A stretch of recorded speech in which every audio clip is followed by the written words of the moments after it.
Olá, você que nos acompanha aqui pelo Notícias Agrícolas. Eu sou Letícia Guimarães e a gente começa agora mais um boletim e a gente fala sobre nutrição animal, sobre rações, especialmente aquelas voltadas então para os animais de criação do agronegócio, ou seja, para a bovinocultura leiteira e de corte, avicultura de postura e também de corte e para a suinocultura. E quem está aqui hoje, então, para falar um pouquinho sobre a perspectiva do balanço, né? A gente está aí já se encaminhando para o final do ano, é o Ariovaldo Zani, que é CEO do Sind Rações. Seja muito bem-vindo, Ariovaldo. Prazer estar aqui, Letícia. Muito obrigado aí pelo convite. Sempre uma satisfação falar com você e seus espectadores aí.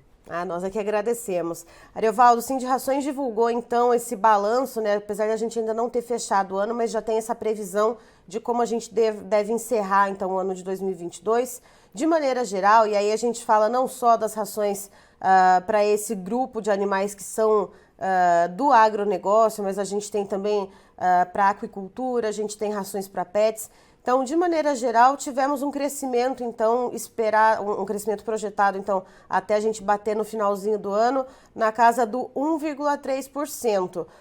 Esse número, ele está dentro do esperado, inicialmente tinha uma projeção um pouquinho maior. Como que foi a flutuação, então, desse crescimento ao longo do ano?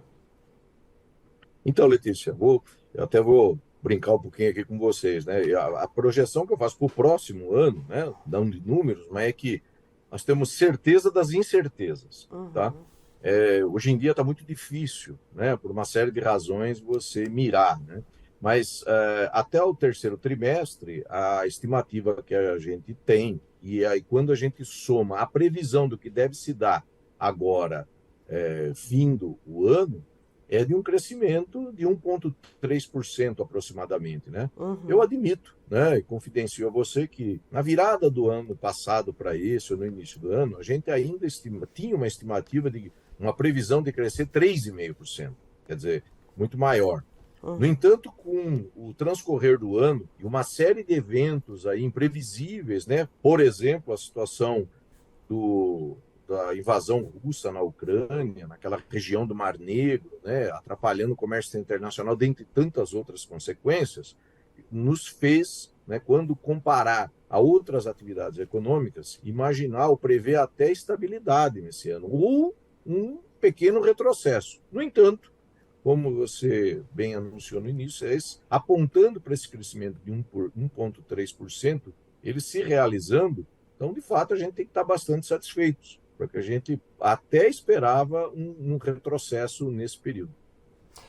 Quando a gente olha para os resultados gerais, a gente vê o setor de pets, né, de cães e gatos, se destacando, né, dos demais, mas vamos falar então sobre bovinocultura, avicultura e suinocultura.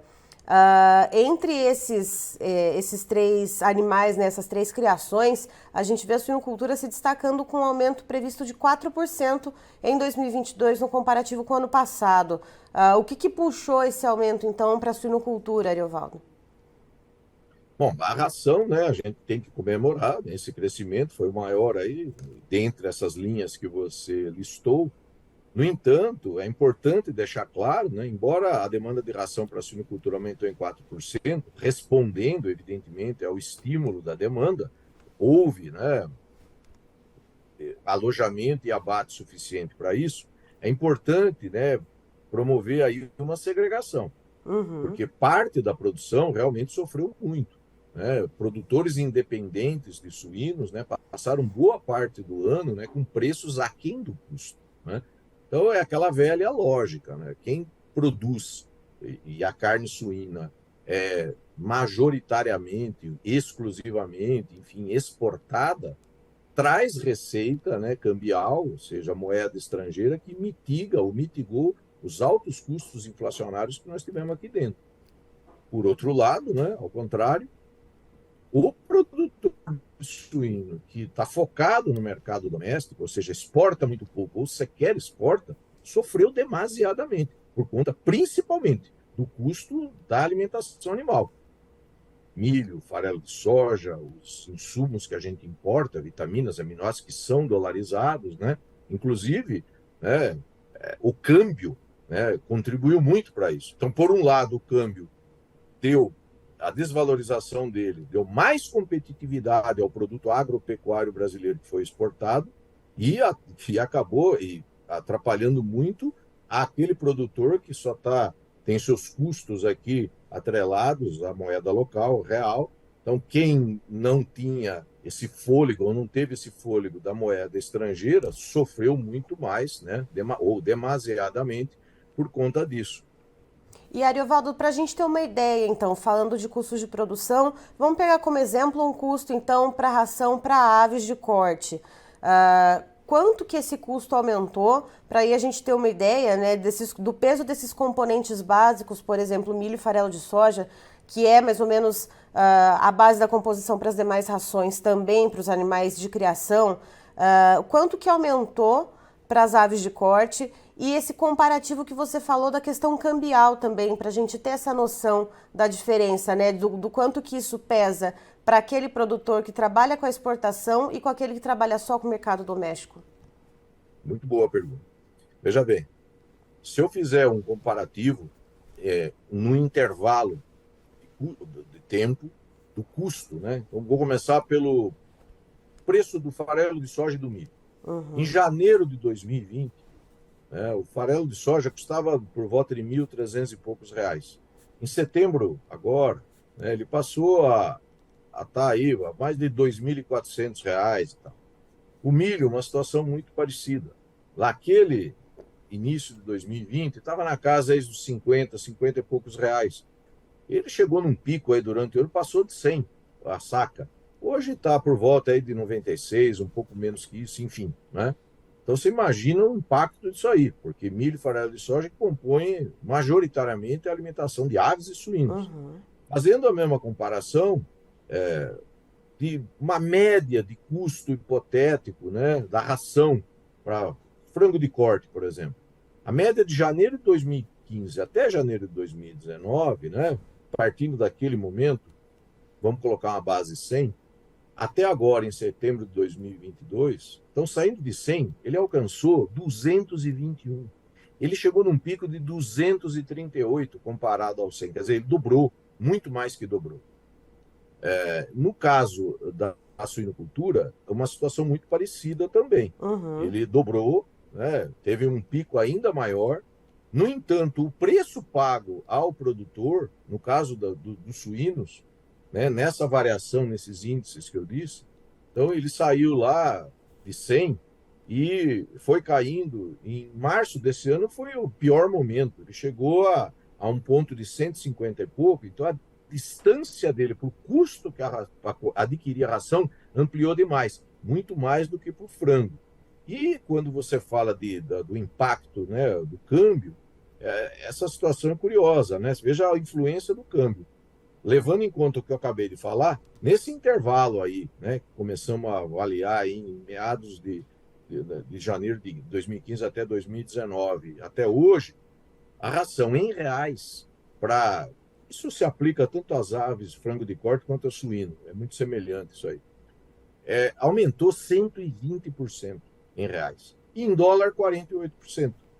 Isso mostra, né, principalmente o peso, o efeito de uma desvalorização exagerada, né, o impacto que ela trouxe, né, nas contas do produtor.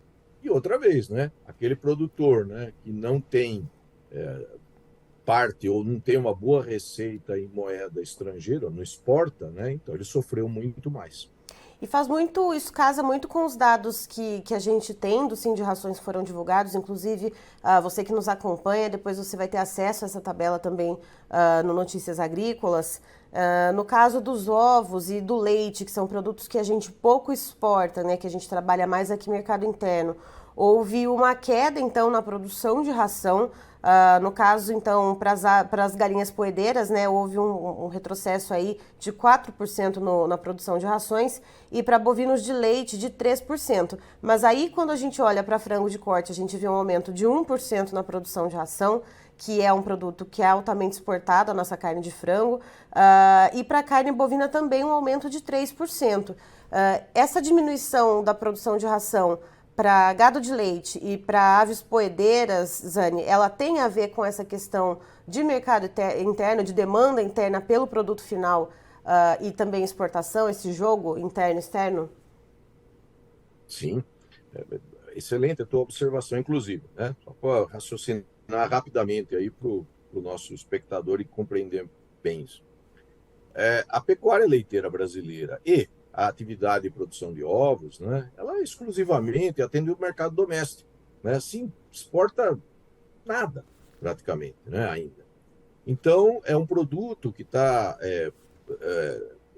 expedido, enfim, que abastece o consumidor doméstico, que sofreu e sofre bastante, né, ainda nesse ano. As famílias com dificuldade imensa por conta de fatores de ordem econômica, que a gente sabe, é desemprego, baixos Uhum. salários, inflação que subiu demasiadamente, dificuldade de ter crédito. Por conta disso, esse consumidor ele reage. Ele não tem condições de pagar mais. O varejo, então, não repassa.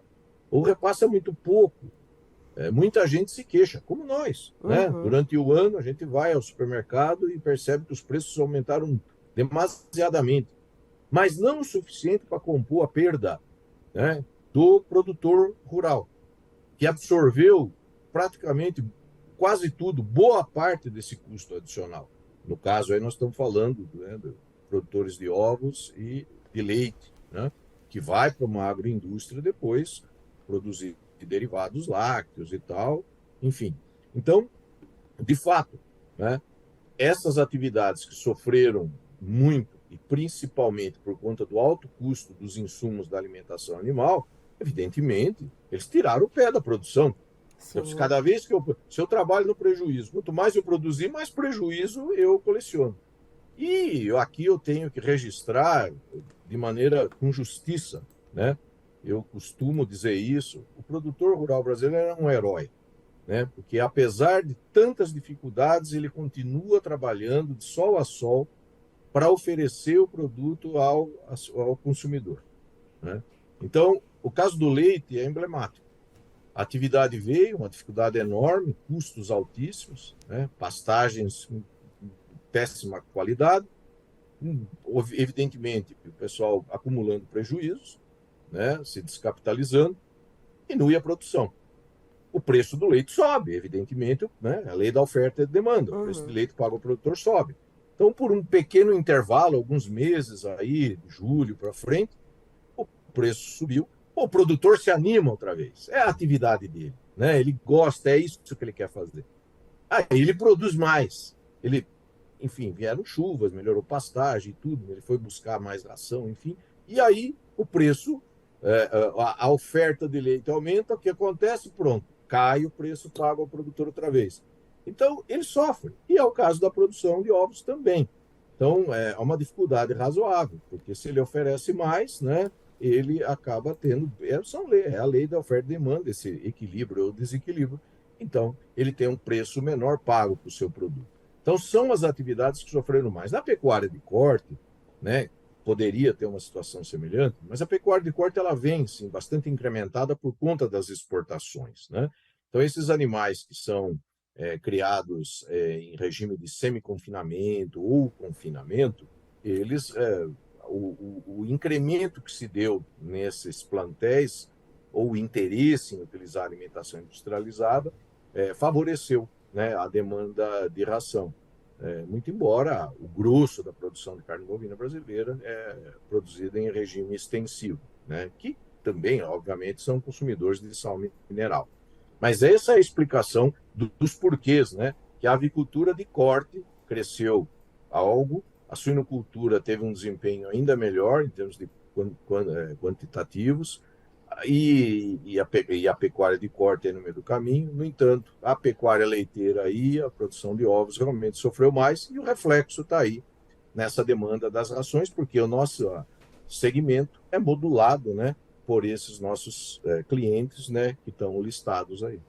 Certo, Ariovaldo. Vamos então continuar. O produtor rural brasileiro, ele é um produtor resiliente por natureza, né?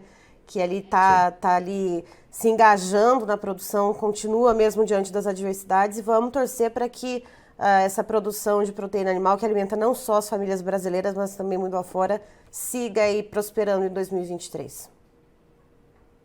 Isso aí. Parabéns mais uma vez ao produtor rural brasileiro. E muito obrigado, viu, Letícia? Quando interessado, por favor, podem entrar em contato. Estou sempre à sua disposição. Tá, então estivemos com Ariovaldo Zani, que é CEO do Sindicações, nos trazendo então um resumo do balanço feito pela Sindicações, né, a respeito então da produção desses alimentos para nutrição animal ao longo desse ano de 2022, contabilizando de uma maneira geral, isso não só rações destinadas a animais que são do agro, como por exemplo bovinos, suínos e aves, mas quando a gente olha também para a aquicultura, para rações para pets, o setor de rações teve um crescimento de 1,3%, um crescimento mais tímido do que se esperava no começo do ano deste 2022. Se esperava então um aumento para 2022 lá em janeiro de cerca de 3,5%, mas segundo Ariovaldo Zani, por causa das intempéries, das confusões que foram se criando ao longo desse ano, então desde a guerra com a Ucrânia, enfim, confusões macroeconômicas, chegou-se inclusive num momento do ano que, segundo Ariovaldo Zani, houve uma expectativa até de retrocesso na produção de rações, ou seja, esse crescimento ainda que aquém do esperado anteriormente de 1,3%, ele é considerado então positivo devido às adversidades que aconteceram nesse ano de 2022. E se destaca, então, o crescimento de 4% no volume de ração produzida para a suinocultura. E a gente tem algumas diferenças no caso da avicultura, quando a gente fala de avicultura de corte, avicultura de postura. A avicultura de corte teve um crescimento de 1%, já a avicultura de postura teve uma diminuição na produção de rações de avicultura de postura, uma diminuição na produção de rações no entorno de 3%, isso porque é um produto que a gente pouco exporta. Então, segundo Ariovaldo Zani, os produtos, né, as proteínas animais que têm mais saída na exportação, elas acabaram tendo uma demanda maior de rações. Então vejam só, a carne de frango, a carne suína, a carne bovina também houve um aumento na produção das rações, mas o leite e os ovos, então, houve uma diminuição justamente porque são produtos que atendem majoritariamente o mercado interno. Eu encerro por aqui, daqui a pouco tem mais informações para você, fique ligado.